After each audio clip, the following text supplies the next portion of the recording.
This course will teach you how to tell effective stories. However, not all narratives are stories. What makes the difference? Well, it is what the story does to you, not what the story tells. Let me explain why by telling you a story. Once upon a time, there was a kingdom of the blind. All were blind like moles, even the king. The kingdom was blessed with all kinds of creatures, large and small, flying, walking, slithering, and swimming. One thing it did not have were elephants. Hearing of this, a merchant from a neighboring kingdom decided to bring a large, fine elephant to the king's court to sell for much gold on account of its rarity. The king summoned the merchant and his beast in his presence to examine it before purchase. Into the main courtyard the giant animal came trotting, making the ground shake and the air resound with its roars. As the mighty lord that he was, the king was not supposed to approach the commoners, so he could not examine the creature himself. So he asked his 4 wise men that he kept close by at all times to examine the beast: the doctor, the astrologer, the chief musician, and the sword bearer. "Approach the beast and feel it," ordered them. "Tell me what it is, how large it grows, and what it does." Filling the air with their outstretched arms, the advisors approached the animal cautiously. The doctor reached the trunk first. Touching it briefly and feeling the wet end, cried, "Sire, beware! 'Tis a snake or dragon!" The bodyguards rushed to raise a shield wall in front of the king. "Belay that," said the astrologer, who was running his hand up and down the elephant's tail. "It is but a meager creature whose limbs are rope-like, with no claws but hairy tufts at their ends." Just then the sword-bearer hit the massive rump and hind leg. "Your Highness, I would not let those guards stray too far. This creature is as large as a house and hard as a rampart." Finally, the musician interrupted him with a dismissive little laughter, caressing the elephant's ear. "Oh, my lord, there is nothing to fear here. 'Tis a mere pet with velvety fan-like organs ready to keep you cool in the hottest days." The king sat on the throne listening in silence.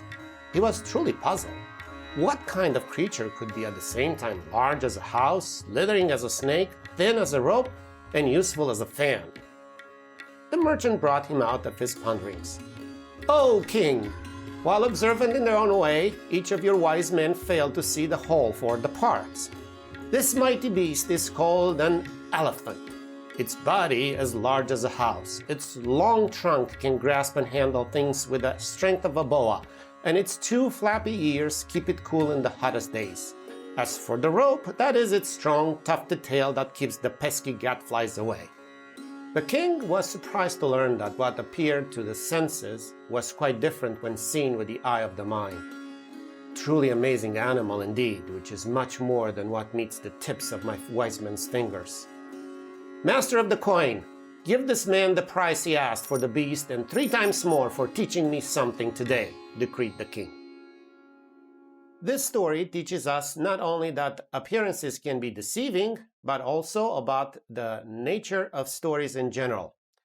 While common sense definitions of stories abound, most miss the point. According to some definitions, a story is a recounting of facts with a beginning, middle, and end. To others, stories are dramatic events related in great detail. Finally, some definitions suggest that stories are narratives that make us identify with another person. Each definition captures part of the truth. However, it is a bit like the story of the elephant. The definitions capture the parts while truly missing the whole story. They fail to see what the king saw in our story. Any good story teaches us by surprising us. Surprise comes out of violating what our common sense tells us. Now, this course will teach you how to build a story in a manner similar to the method described above. Like the king, you will learn that stories are true and great when they put together facts supported by numbers that do not seem to belong together. For this, however, you need to show that these facts are causally related. This means that you need to have a good grasp of causal inference in a quantitative sense. And if you do have such a grasp, then you are already a storyteller, only you did not know it. Let us start exploring how to teach and learn using surprise.